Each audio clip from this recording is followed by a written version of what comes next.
El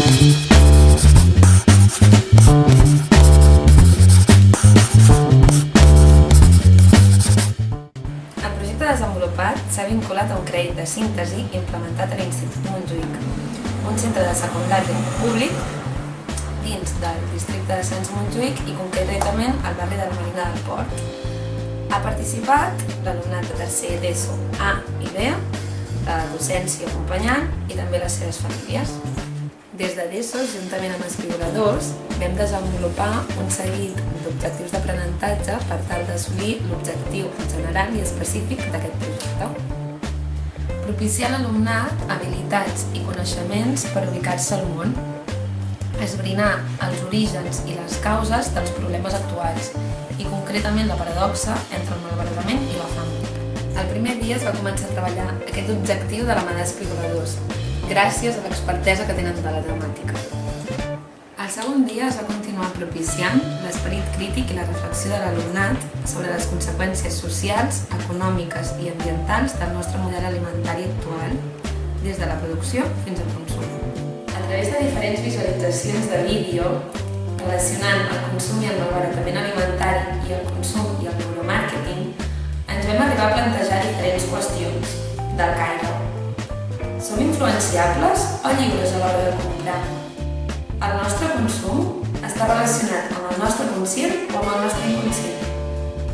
Per tal de generar un canvi d'actituds i de valors relacionats amb el dret a l'alimentació, l'alumnat, el segon dia, va realitzar un seguit d'enquestes destinades als habitatges, entenent habitatges com llars, restaurants i supermercats.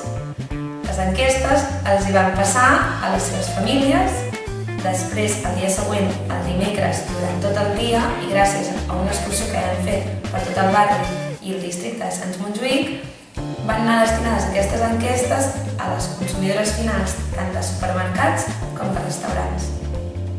Què vam obtenir amb aquestes enquestes? Doncs vam obtenir l'índex de malbaratament dels habitatges, entenent llars, restaurants i supermercats, del districte de Sants Montjuïc. En concret, la zona que l'alumnat va fer l'entrevista. Què es va fer a partir d'aquí? Doncs es va fer una proposta d'actuació de transformació, que, com podem veure en aquestes pissarres, aquests són els resultats i les propostes que l'alumnat de tercer d'ESO va proposar per reduir el malbaratament alimentari als habitatges com llars, restaurants i supermercats del districte de Sants Montjuïc. L'alumnat va tenir ganes, a més, d'explicar una de les seves propostes. El nostre projecte es diu l'aprofitament a 50 cèntims. El nostre objectiu és reduir el malbaratament del pa. Parlarem amb 5 panaderies i verduleries i amb el menjar que els sobri farem 3 recetes de temporada. Migues a l'hivern, paninis a la primavera y gazpachos al estiu.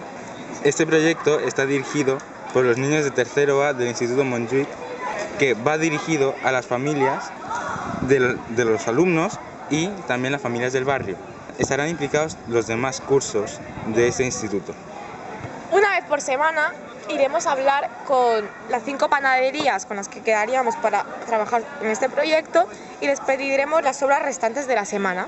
Con ellas prepararemos la receta de la temporada, o sea, gazpacho, migas o paninis, y las ofreceremos por 50 céntimos para invertirlos en este proyecto a las familias y a la gente del barrio.